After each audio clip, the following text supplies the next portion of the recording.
नमस्कार, सगरमाथा प्राइम समाचारमा स्वागत छ। म प्रसन्न ढुङ्गाना। नमस्कार, म मेनुका श्रेष्ठ। सुरुमा प्रमुख समाचार। कोरोना संक्रमणका कारण पछिल्लो 24 घण्टामा 22 जनाको मृत्यु, 2736 जना संक्रमित, 853 जना निको भए। सत्तारूढ नेकपा अध्यक्ष दाहाल सहितका 5 सचिवालय सदस्यको प्रधानमन्त्री ओलीसँग भेट, सचिवालय बैठक बोलाउन आग्रह। रुकुम पश्चिमको त्रिवेणी गाउँपालिकाका किसानको अदुवा खेती फस्टायो, अन्नबाली भन्दा सजिलो र बढी आम्दानी हुने किसानको अनुभव। विश्वभर कोरोना संक्रमणका कारण 12,71,000 बढीको मृत्यु, संक्रमितको संख्या 5,13,68,000 नाग्यो। र कोरोना संक्रमण महामारीका कारण वर्षभरिका खेलकुद गतिविधि प्रभावित, खेलाडीदेखि पदाधिकारीसम्ममा नैराश्यता छायो।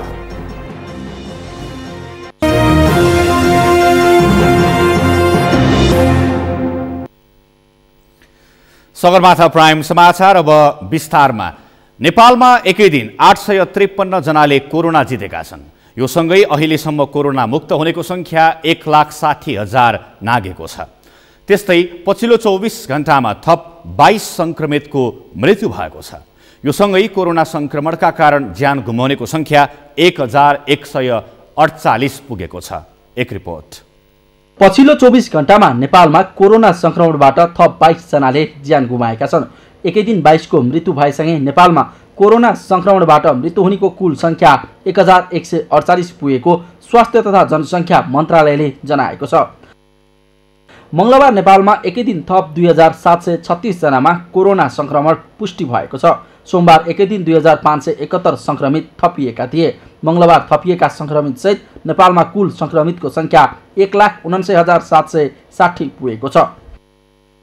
स्वास्थ्य मन्त्रालयका अनुसार मंगलबार काठमाडौँ उपत्यकामा मात्र थप 1,420 संक्रमित थपिएका छन्, जसमध्ये काठमाडौँमा 1,141, ललितपुरमा 193 र भक्तपुरका 86 जना छन्। त्यसैगरी हालसम्म देशभरका प्रयोगशालामा 15,64,214 नमुना परीक्षण गरिएको छ। हालसम्म देशभर सक्रिय संक्रमितको संख्या 38,035 पुगेको छ। त्यसैगरी पछिल्लो 24 घण्टामा 853 जना कोरोना मुक्त भएर डिस्चार्ज भएका छन्। यो सँगै हालसम्म कोरोना मुक्त हुनेको संख्या 1,60,577 पुगेको छ। स्वास्थ्य मन्त्रालयका अनुसार हालसम्म निको हुने संक्रमितको दर 80.38%, सक्रिय संक्रमित दर 19.04% र मृत्यु 0.57% रहेको छ। नयाँ तथ्याङ्क सार्वजनिक भएसँगै कोरोना संक्रमित खराब मुलुकको सूचीमा विश्वभर 33औं स्थानमा पुगेको नेपाल एक स्थान तल झर्दै 34औं स्थानमा कायमै छ। सगरमाथा टेलिभिजनका लागि पुष्कर कतिवडा, काठमाडौँ। समुदायका व्यक्तिहरूमा संक्रमण हुने दर बढेसँगै म्याग्दीमा धममाधम कोरोना अस्पताल र आइसोलेसन स्थापना हुन थालेको छ। कोरोना महामारी स्वास्थ्य संस्थाको पूर्वाधार र सेवा विस्तारको अवसर बनेको छ। सन्तोष गौतमको रिपोर्ट। कोरोना संक्रमितको संख्या बढ्दै जान थालेपछि स्थानीय स्तरमै उपचारका लागि म्याग्दीका गाउँपालिकाहरूले कोरोना अस्पताल स्थापना र चिकित्सक सहितको जनशक्ति व्यवस्थापन गर्न थालेका छन्। यसअघि सदरमुकाम बेनीमा क्वारेन्टिन निर्माण गरिएको थियो भने 20 शय्या क्षमताको आइसोलेसन सञ्चालनमा छ। कोभिड-19 जिल्ला सङ्कट व्यवस्थापन केन्द्रको निर्णय अनुसार संक्रमण नियन्त्रण र संक्रमितको व्यवस्थापन तथा सहज उपचारका लागि सदरमुकाम अवस्थित बेनी नगरपालिका बाहेकका 5 वटा गाउँपालिका स्तरमा 5 शय्याको कोरोना अस्पताल, 15 शय्याको प्री आइसोलेसन र 50 जना क्षमताको क्वारेन्टिन बनाउन थालिएको हो। पालिका स्तरबाट अत्यन्त उत्साहजनक चाहिँ सक्रियता देखिएको छ। अत्यन्त चाहिँ उत्साहजनक उहाँहरूको चाहिँ प्रतिबद्धता अनुरूपको कामहरू चाहिँ देखिएको छ। बेडहरू करिब करिब तयारी अवस्थामा देखिएका छन्। जनशक्ति स्वास्थ्यकर्मी, डाक्टर सहितको स्वास्थ्यकर्मीका लागि उहाँहरूले वान्टेड गरिसक्नु भएको छ। गाउँपालिकामा चाहिँ चिकित्सक, डाक्टर सहितको व्यवस्था पनि भइसकेको पायौँ र समग्रमा हेर्दाखेरि सबै संक्रमितलाई स्वास्थ्य चाहिँ को उपचार आवश्यक नपर्ला, तर चाहिँ जो जसलाई अति आवश्यक उपचारको आवश्यकता पर्दछ त्यस्ता बिरामीको हकमा स्थानीय स्तरमै तत्कालै चाहिँ उपचार पाउन सक्ने, अक्सिजन पाउन सक्ने खालको तयारी चाहिँ स्थानीय तहहरूले पनि गरेको पाइएको छ। मङ्गला गाउँपालिकाले अर्मन स्वास्थ्य चौकीको भवनमा 500 क्षमताको कोरोना अस्पताल स्थापना गरी सञ्चालन गरिसकेको छ।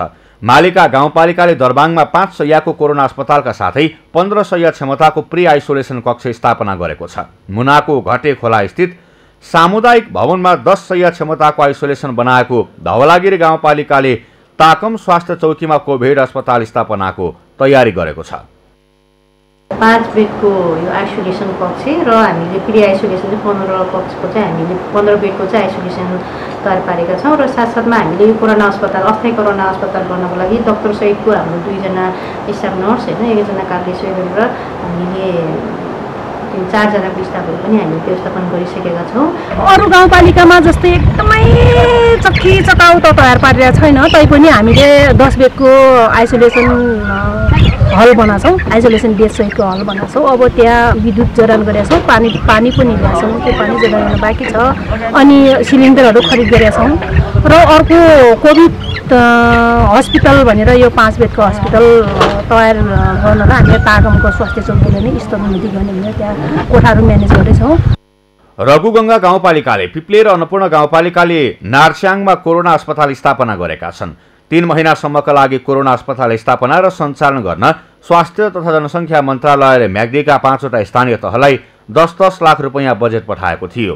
औषधि, अक्सिजन सिलिन्डर, बेड बिस्तारा लगायतका स्वास्थ्य सामग्री खरिद भए पनि गाउँको कोरोना अस्पतालले चिकित्सक र स्वास्थ्यकर्मी पाउन सकेका छैनन्।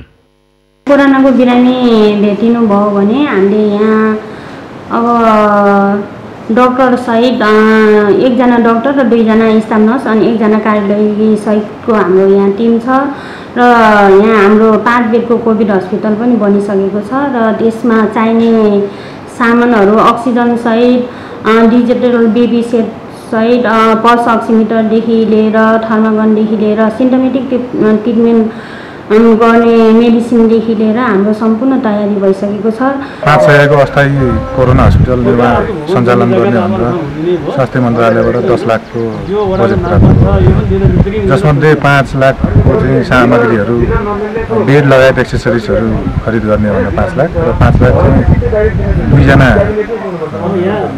स्टाफ नर्स, 1 जना एमबिबिएस डाक्टर र 1 जना कार्यालय सहयोगी गरी 4 जना जनशक्तिको 3 महिनाको तलब गरेर त्यसरी डिभाइड गरेर थियो। लक्षण नभएका संक्रमितलाई प्री आइसोलेसन, सामान्य लक्षण भएका कोरोना अस्पताल र जटिल समस्या देखिए बेनी र पोखराको अस्पतालमा रिफर गर्ने व्यवस्था मिलाइएको छ। करिब 2000वटा स्वाब नमुनाको परीक्षण गर्दा 122 जनामा कोरोना पुष्टि भएको छ। 2 जनाको ज्यान गएको म्याग्दीमा हाल 35 जना सक्रिय संक्रमित छन्।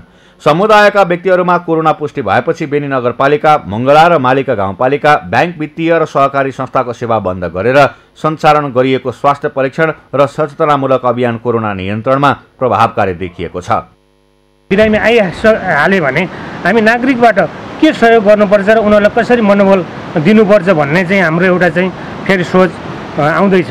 किन कोरोना लागेको व्यक्ति नै एउटा चाहिँ बिल्कुलै अलग मानवीय हो कि जस्तो एउटा चाहिँ हाम्रो मानवीयमा चाहिँ त्यो सोच भएको छ। तर त्यो मैले सोच्दिनँ, किन हामीहरूले उसलाई चाहिँ मनोबल दिनुपर्छ, उसलाई गर्ने सहयोग गर्नुपर्छ, हामी एक हुनुपर्छ। पालिकाले गरेको निर्णयअनुसार जनताले काम गरिरहेछन्, मानेका छन् र यहाँ बाहिरबाट आउट जाउट गर्नेहरूलाई पनि अब यो आइसोलेसन बनाएर व्यक्तिगत रूपमा राख्ने गरिरहेछ र यहाँ अब यो सबै कुरा यो भोग्नुपर्छ।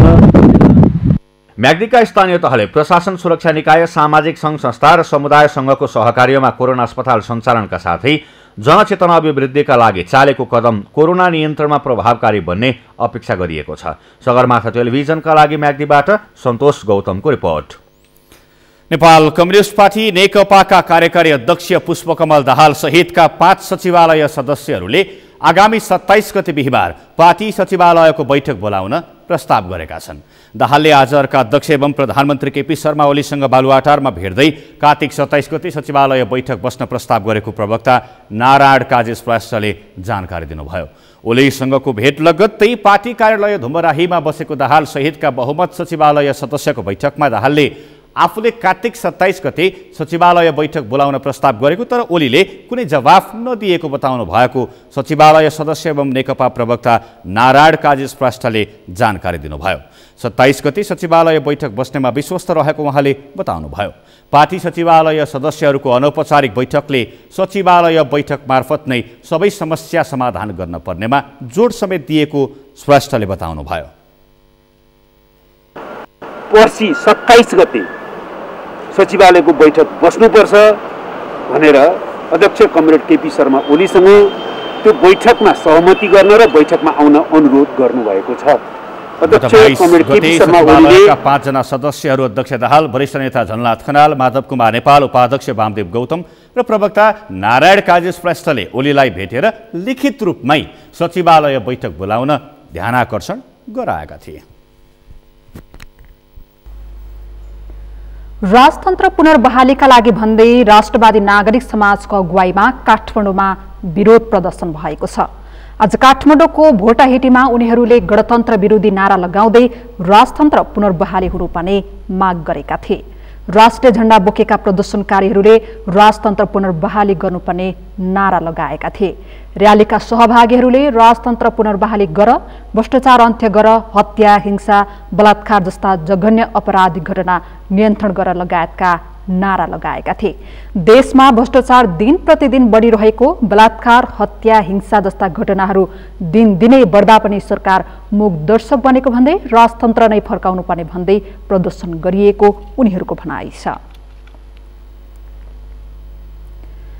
निर्माण थालनी भएको 35 वर्ष पुग्दा समेत प्युठानको सिँचाइ नहर सम्पन्न हुन सकेको छैन। रोल्पाको सुनिल स्मृति गाउँपालिका वडा नम्बर 4 र प्युठानको स्वर्गद्वारी नगरपालिका 5, 7 र 8 मा सिँचाइ गर्न करिब 14 करोड रुपैयाँ खर्चेको आयोजना अलपत्र अवस्थामा परेको छ। प्युठानबाट फर्केपछि रोल्पा सहकर्मी भरत नेपालीको रिपोर्ट। करिब 35 वर्ष अघिदेखि प्युठानको स्वर्गद्वारी नगरपालिकामा सिँचाइका लागि निर्माण सुरु भएको नहर हालसम्म पनि बन्न सकेको छैन। लामो समयसम्म विभिन्न बहानामा सुरु हुँदै रोकिँदै गएको आयोजना पछिल्लो 2 आर्थिक वर्षमा बजेट विनियोजन हुँदा अलपत्र परेको छ। रोल्पाको सुनिल स्मृति गाउँपालिकाको रुइनीबाङदेखि प्युठानको सारीसम्म आयोजनाको कुल लम्बाइ 12 किलोमिटर छ। त्यसमध्ये 7 किलोमिटर निर्माण भए पनि केही ठाउँमा जीर्ण बन्दै गएको छ। निर्माण सम्पन्न नहुँदै बजेट आउन छाडेपछि स्थानीयहरू बजेटको मुख ताकेर बसेका छन्। 2042 सालबाट सुरु गरिएको यस आयोजनाले स्वर्गद्वारी नगरपालिका 5 सारीमा मात्रै करिब 2000 बिघा जमिनमा सिँचाइ हुने अपेक्षा गरिएको थियो। कृषिमा आत्मनिर्भर भई समृद्ध नगर बनाउनका लागि यस आयोजनाको ठूलो भूमिका रहेको भए पनि समयमै सम्पन्न नहुँदा समस्या भएको जनप्रतिनिधिहरूको भनाइ छ। यो 42 सालदेखि सञ्चालन भएको नहर हो। हामी समृद्धि भनेर बोलिरहेको अवस्था छ। यो समृद्धि गर्नलाई यो नहर अति आवश्यक छ। यो भेगमा यो ठुलो बिघा 2000 बिघा क्षेत्रफल ओगट्छ यसले सिँचाइको। यत्रो क्षेत्रफल ओगट्ने नहरलाई सम्पन्न नगर्दासम्म समृद्धिको परिकल्पना पनि गर्न सकिन्न। रोल्पाको सुनिल स्मृति गाउँपालिकाले विकास निर्माणको काम गर्दा नहरलाई कुनै असर नगर्ने प्रतिबद्धता पत्र सिँचाइ डिभिजन कार्यालय प्युठानले नपाएपछि आर्थिक वर्ष 74-75 देखि बजेट आउन छाडेको हो। त्यति बेलासम्म सरकारको 14 करोड र उपभोक्ताहरूको 56 लाख बराबरको श्रमदान गरेका छन्। 2042 सालबाट सुरु भएको आयोजना हो। 50-51 सालदेखि चाहिँ यहाँ बजेट आउन सुरु गर्यो र लगभग 74 साल असारसम्म चाहिँ यहाँ 14 करोड रुपियाँ चाहिँ राज्यको 14 करोड रकम चाहिँ यहाँ लगानी भएको छ, खर्च भएको छ र त्यो 14 करोड चाहिँ राज्यको पैसा लगानी हुने बेला यहाँका चाहिँ स्थानीय चाहिँ उपभोक्ताले 56 लाख बराबरको चाहिँ जनश्रमदान गरेका छन्। पञ्चायत कालदेखि नै गाउँमा पानी ल्याई बाँझो जमिन सिँचाइ गर्न स्थानीयहरू निरन्तर लागिरहेका छन्। गाउँको नजिकै माडी नदी रहे पनि स्वर्ग जस्तो मैदान मरुभूमि झैँ भएको छ। स्थानीय सरकारले नहर निर्माणमा ध्यान नदिँदा नहरमा पानी ल्याउने सपना पूरा नभएको सर्वसाधारणको गुनासो छ। 300-400 फिट उचाइमा यस्तो मरुभूमि बनिरहेछन्। यिनी मैदानहरू यहाँका यिनी स्वर्ग जस्ता ठाउँहरू मरुभूमि बनिरहेछन् भनेपछि अब सरकारले गर्ने के त? सरकारले गर्ने त यस्तै विकासहरू हो। जनताको लागि सिँचाइ अब यहाँ सिँचाइ नभएर हामीहरूले भने जस्तो अन्न पानी उभाजेर खानै सकेका छैनौँ। बाहिरको जग्गा त्यसै परिरहेछन्, यिनमा गरेर खान पाएपछि बाहिर देशमा गरेर गर्ने यही हो। हाम्रो देशमा गर्न पाएपछि हुन्थ्यो भन्ने चाहना हो। हाम्रो चाहना त्यति हो। हाम्रो यो नहरलाई देखेर यो हाम्रो सारीलाई सरकारको सहायताले, जनताको सहायताले यहाँ पानी जलामाले पानी कहाँ हाल्नु भन्ने होस्। रोल्पाका तेवाङ गाम अरेस कोइराला खर्क पुर्याउने सडकहरू खन्ने क्रममा नहर पुरिएर जीर्ण भएको छ। रोहिणी बाङको मुहानदेखि 360 मिटर क्षति पुर्याएपछि यसअघि नै पुल निर्माण गरिएको थियो। पटक पटक नहर पुर्दा लागत समेत बढेको छ। समयमै आयोजना सम्पन्न हुन सके स्वर्गद्वारी नगरपालिकाको सारी सोत्रे बेलवास बर्जेवाङसम्मको हजारौं हेक्टर जमिन सिंचाई सुविधा पुग्नेछ। सगरमाथा टेलिभिजनका लागि प्युठानको सारीबाट फर्किएपछि रोल्पा संवाददाता भरत नेपालीको रिपोर्ट। भोजपुरको उत्तरी क्षेत्रमा रहेको टेम्के मयुङ गाउँपालिका उज्यालो गाउँपालिका घोषणा भएको छ। गाउँपालिका, प्रदेश सरकार र विद्युत प्राधिकरणको आर्थिक लगानीमा गाउँपालिकामा विद्युत विस्तार गरी उज्यालो पालिका घोषणा गरिएको हो। भोजपुरबाट मोहन तामाङको रिपोर्ट। 9 पालिका रहेको भोजपुरमा टेम्के मयुङ गाउँपालिकालाई उज्यालो पालिका घोषणा गरिएको छ। गाउँपालिका, प्रदेश सरकार र विद्युत प्राधिकरणको आर्थिक लगानीमा गाउँपालिकामा विद्युत विस्तार गरेपछि उज्यालो गाउँपालिका घोषणा गरिएको हो। विद्युत विस्तारका लागि गाउँपालिकाको 6 करोड 60 लाख रुपैयाँ, नेपाल विद्युत प्राधिकरणको 6 करोड 20 लाख रुपैयाँ, संघीय सरकारको 50 लाख र प्रदेश सरकारको 10 लाख रुपैयाँ लागतमा गाउँपालिका भरि विद्युत पुर्याइएको हो। वार्डहरू जम्मा मेरो 9वटा वार्ड हो। 9वटा वार्डहरू हामीले पूर्ण रूपमा गाउँपालिकाले 6 करोड माथि पाउने 7 करोड जति हामीले लगानी गरेका छौँ। अरू विद्युत प्राधिकरणले गरेर हामी 3738 घर जनताहरू हामी टेम्के मयुङको पूर्ण जनताहरू हो। त्यसमा अब कति व्यक्तिहरूले आफू खुसीले नबाल्नु भएको कुरा फरक होला। यदि होइन भने हामीले चाहिँ जनताको पहुँचमा हुने गरी सबैतिर विद्युत पुर्याइदिएका छौँ। हालसम्म अँध्यारोमै रहेको गाउँपालिकाका सबै क्षेत्रमा विद्युत विस्तार भएपछि स्थानीयवासीमा खुसी छाएको छ।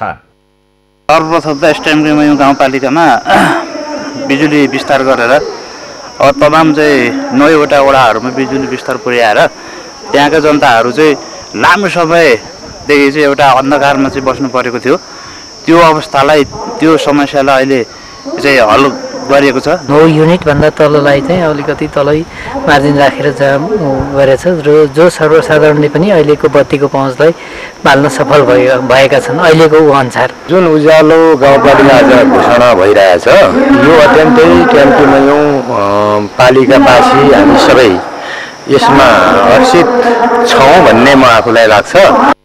भोजपुरमा हालसम्म 48% जनता विद्युतको पहुँचमा रहेको र 52% जनता विद्युतको पहुँचबाट टाढा रहेका छन्। टेम्के मयुङ गाउँपालिकामा केन्द्रीय प्रसारणको लाइन 10% अझै विस्तार गर्न बाँकी छ। लघु जलविद्युत विद्युतीकरण भएको नेपाल विद्युत प्राधिकरण भोजपुरका प्रमुख रविन बाबु घिमिरेले जानकारी दिएका छन्। सबैभन्दा पहिले भोजपुर जिल्लाको विद्युतीकरणको अवस्था हामीले हेर्ने हो भने अहिले हाम्रो भोजपुर जिल्ला समग्रमा 48% विद्युतीकरण सम्पन्न भइसकेको अवस्था छ। बाँकी 52% अझै पनि विद्युतीकरण गर्न बाँकी नै रहेको अवस्था रहेको छ। त्यसमध्ये पनि टेम्के मयुङ गाउँपालिका, हामी उज्यालो टेम्के मयुङ गाउँपालिका आज माननीय मुख्यमन्त्रीजीबाट घोषणा भइसकेको छ।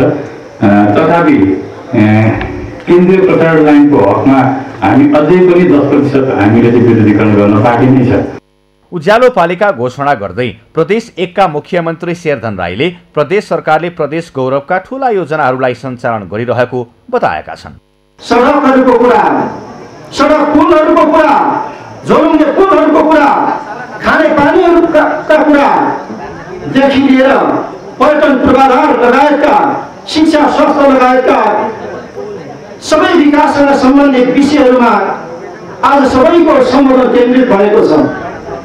आज हाम्रो सामुन्नेमा यी तमाम कामहरू हाम्रै हातबाट शिलान्यास भइराखेका छन्, हाम्रै हातबाट उद्घाटन भइराखेका छन् र हाम्रै अगुवाईमा ती काम कार्यहरू बड्डाभर तीव्र गतिमा निर्माण भइराखेका छन्। गाउँपालिका भरि 3738 घर परिवार रहेकोमा सबैजसो घरमा विद्युत वितरण गरिएको छ। सगरमाथा टेलिभिजनका लागि भोजपुरबाट मोहन तामाङको रिपोर्ट। सगरमाथा प्राइम समाचारमा अब एकैछिन विश्रामपछि रुकुम पश्चिमको त्रिवेणी गाउँपालिकाका किसानको अदुवा खेती फस्टायो। अन्न बाली भन्दा सजिलो र बढी आमदानी हुने किसानको अनुभव। पेट्रोलियम पदार्थ सहितका ट्याङ्कर मुख्य सडकमै पार्किङ गर्दा धनगढी बजारमा दुर्घटनाको जोखिम बढ्यो। अवस्था भयावह बनेको स्थानीयको गुनासो। र विश्वभर कोरोना संक्रमणका कारण 12,71,000 बढीको मृत्यु। संक्रमितको संख्या 5,13,00,000 नाघ्यो।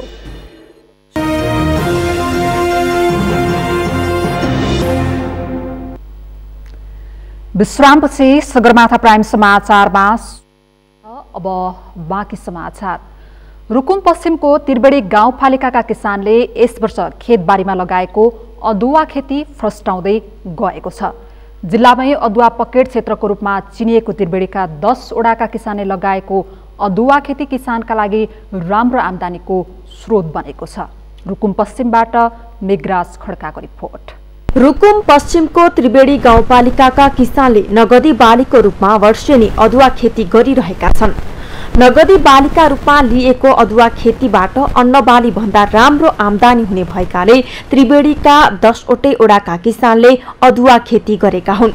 अदुवा उत्पादनका लागि पकेट क्षेत्रका रूपमा चिनिएको त्रिवेणीमा यस वर्ष पनि किसानको पाखो र खेतबारीमा लगाएको अदुवा फस्टाएको छ।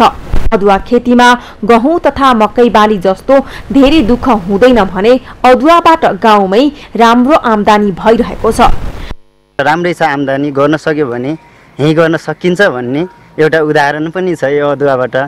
जस्तो पनि हुने हैन, धेरै दुःख पनि गर्नु परेन, झारहरू उखाली फाल्दिने अनि सजिलै गर्न सकिने खेती हो यो। त्रिवेणीको दहबाङमा यस वर्ष अदुवा प्रशोधन केन्द्र समेत स्थापना भएको छ। प्रशोधन केन्द्र स्थापना भएपछि किसानमा उत्साह बढेको छ।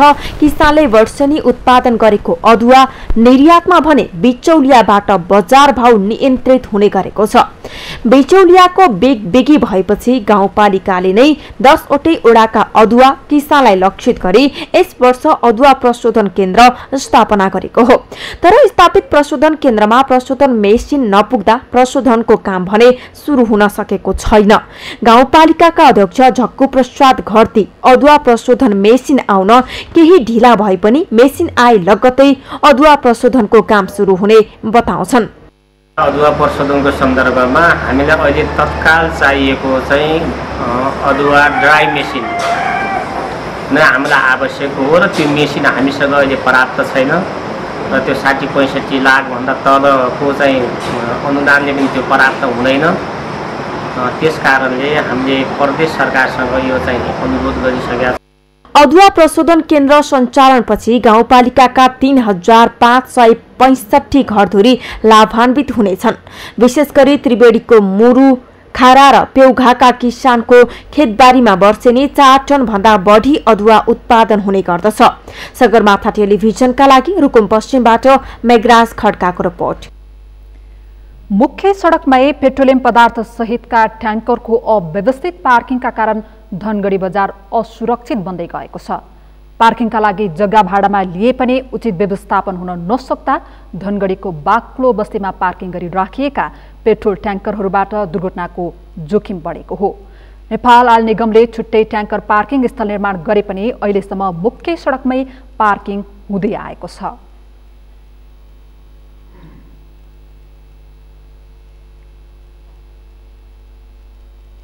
दुई 2037 सालमा खुला ठाउँमा स्थापना गरिएको आयल निगमको सुदूरपश्चिम डिपो चारैतिर बस्ती विस्तार भएपछि धनगढी असुरक्षित बनेको हो। सम्भव भएसम्म अहिलेको ठाउँमै व्यवस्थित र सुरक्षित गरेर पार्किङको व्यवस्था मिलाउने र स्थानीयले सहमति नदिए अर्को स्थानमा पार्किङ व्यवस्थापनका लागि तयारी गरिने नेपाल आयल निगमले जनाएको छ। सुदूरपश्चिमको निगमसँग डिजेलका लागि 3 दिनसम्मको भण्डारण क्षमता रहे पनि पेट्रोलियम पदार्थ भने 1 दिन पनि ढुवानी गर्न नसक्दा अभाव हुने गरेको छ। 1 बिघा 8 कट्ठा जमिनमा रहेको सुदूरपश्चिम निगमको डिपोको कार्यालय साँघुरो रहेको छ।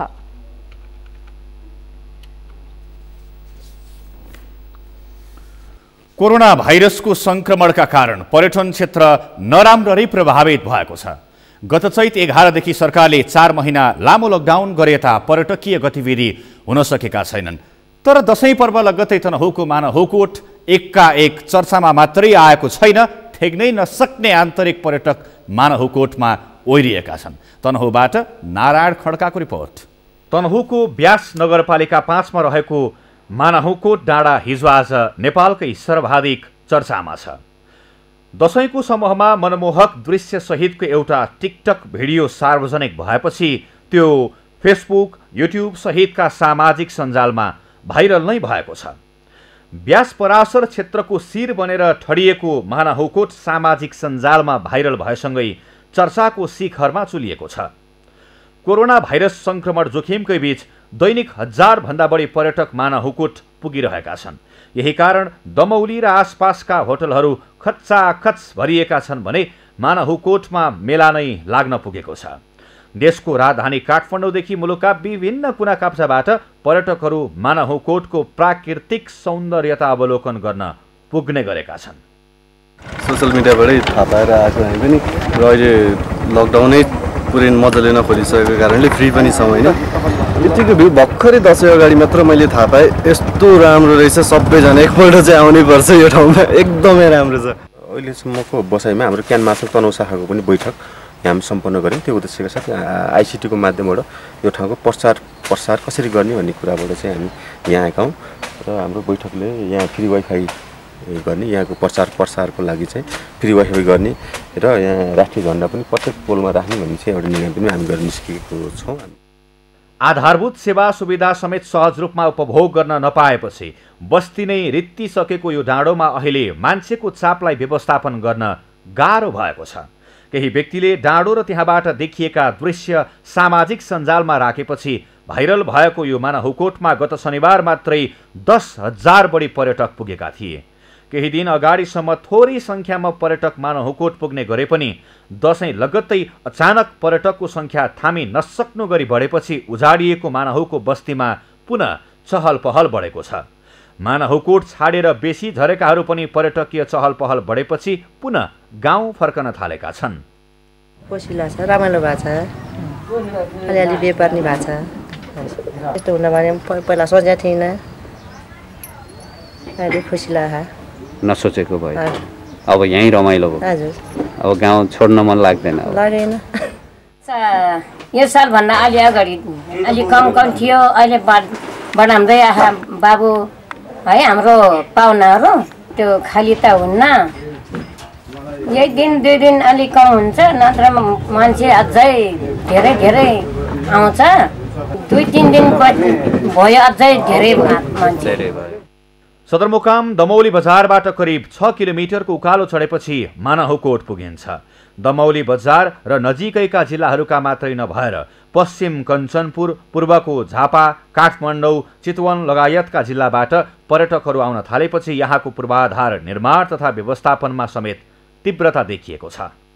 यो रेलिङ भिरमा तपाईको छेउमा जाँदा नलडोस् भन्नको लागि हामीले पहिला त्यो रेलिङ राख्ने कामहरू गऱ्यौँ। त्यो रेलिङ सँगसँगै हामीले तपाईँको चाहिँ यहाँ चाहिँ अब यसलाई चाहिँ अब अलिकति सरसफाइदेखि लिएर अरू काम पनि गर्नुपर्छ भनेर हामीले त्यहाँ चाहिँ एउटा चाहिँ दृश्य अवलोकन स्थल भनेर एउटा भ्यू पोइन्ट निर्माणको लागि हामीले ठेक्का टेन्डर गऱ्यौँ। त्यो अहिले तपाईँको 40 लाख रुपियाँमा टेन्डर भएको थियो। 36,50,000मा एउटा कम्पनीले चाहिँ अङ्कको 36,50,000को अङ्क कबुल गर्नुभयो र अहिले जबको काम सुरु भएको छ र यहाँ हामी जग्गा विकास कार्यक्रम गर्ने भनेर हामीले चाहिँ यहीँ हामीले सुरुवात गऱ्यौँ।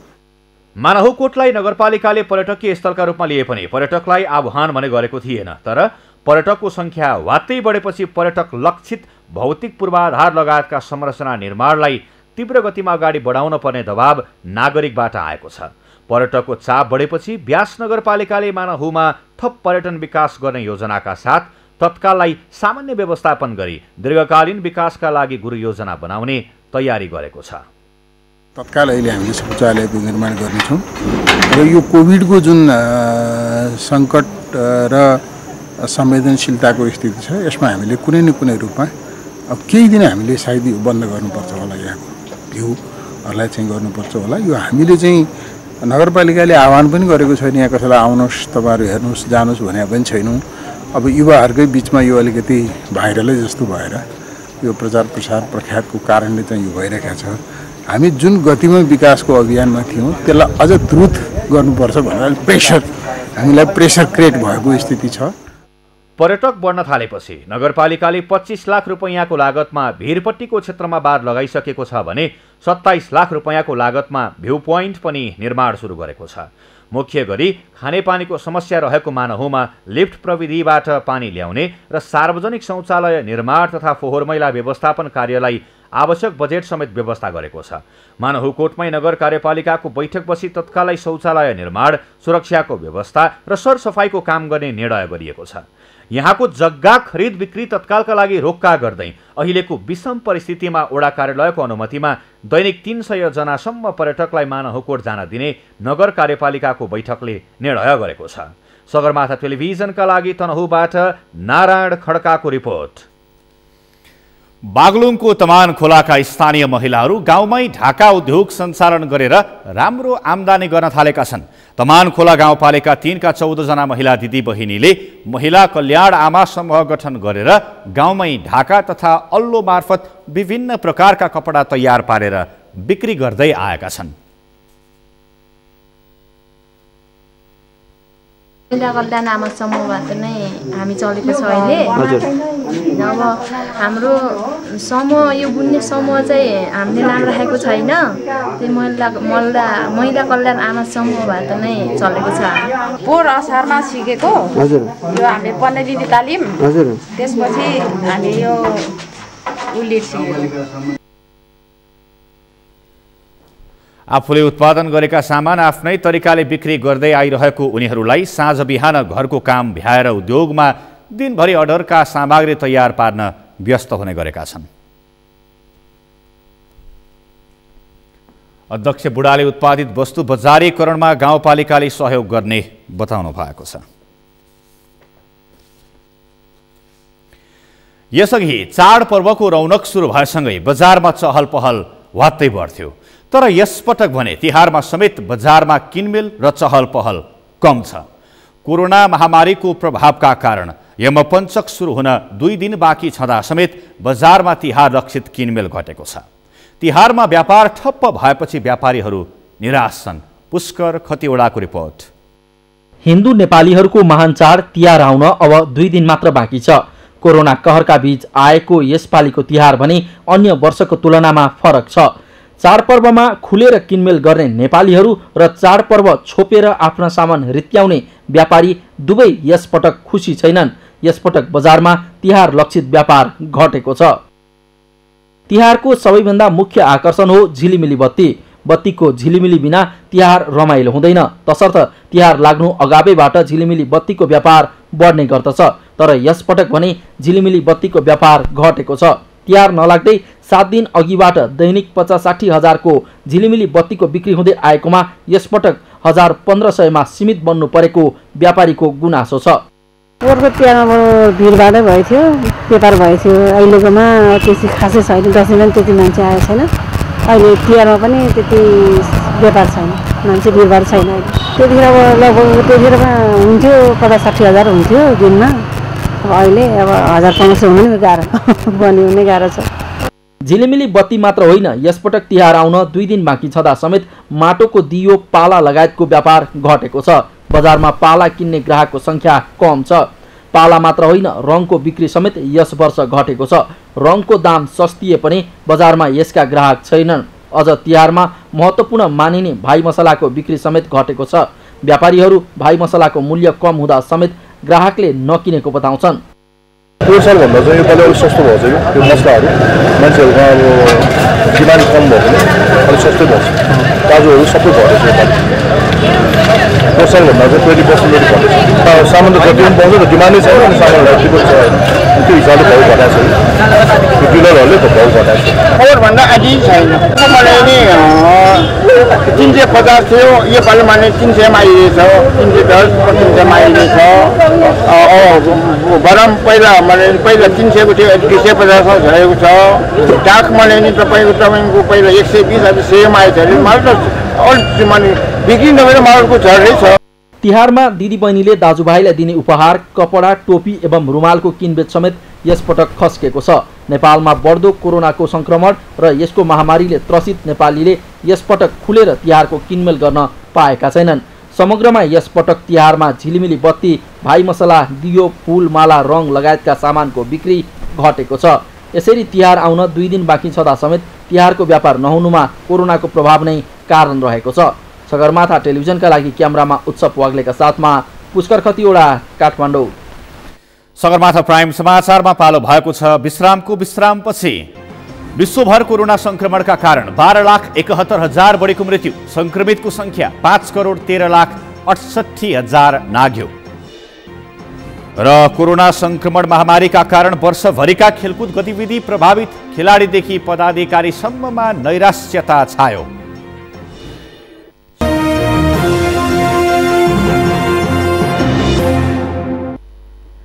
अब पालो अर्थ समाचारको।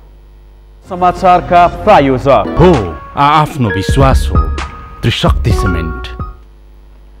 लगातार बढेको सुन चाँदीको मूल्यमा आज उच्च गिरावट आएको छ।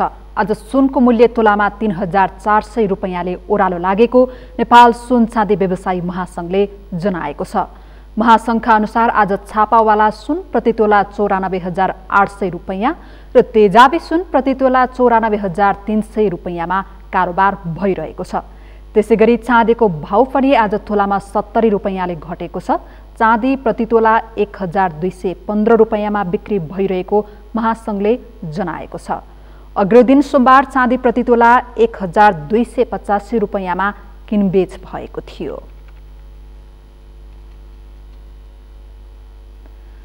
साताको तेस्रो दिन आज शेयर बजारमा परिसूचक नेप्से बढेको छ। परिसूचक नेप्से 1.57% अर्थात् 25.98 अङ्कले बढेर 1,678.79 अङ्कमा बन्द भएको छ। सेन्सेटिभ परिसूचक पनि 5.06 अङ्कले बढेर 330.39 अङ्कमा बन्द भएको छ। यो सँगै हामी सगरमाथा प्राइम समाचारको अन्त्यमा छौँ। अन्त्यमा प्रमुख समाचार फेरि एकपटक। कोरोना संक्रमणका कारण पछिल्लो 24 घण्टामा 22 जनाको मृत्यु, 2,736 जना संक्रमित, 853 जना निको भए।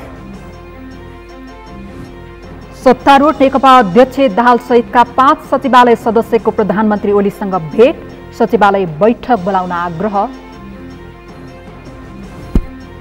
रुकुम पश्चिमको त्रिवेणी गाउँपालिकाका किसानको अदुवा खेती फस्टायो, अन्नबाली भन्दा सजिलो र बढी आमदानी हुने किसानको अनुभव। विश्वभर कोरोना संक्रमणका कारण 12,71,000 बढीको मृत्यु, संक्रमितको संख्या 5,13,00,000 नाग्यो। र कोरोना संक्रमण महामारीका कारण वर्षभरिका खेलकुद गतिविधि प्रभावित, खेलाडीदेखि पदाधिकारीसम्ममा नैराश्यता छायो। हौस् त सगरमाथा प्राइम समाचार अहिलेलाई सकियो। तपाईँ समाचार बुलेटिनका साथै सगरमाथा टेलिभिजनका सम्पूर्ण कार्यक्रम www.sagarmatha.tv मा पनि पढ्न र हेर्न सक्नुहुनेछ। साथै युट्युबमा youtube.com/sagarmatha.tv नेपालमा हेर्न सक्नुहुनेछ। साथै तपाईँ हामीलाई फेसबुकमा पनि facebook.com/STV नेपालमा फलो गर्न सक्नुहुनेछ। समाचारको शिखर, नेपालको गौरव, नेपालको पहिलो न्युज च्यानल सगरमाथा टेलिभिजन हेर्दै गर्नुहोला। नमस्कार।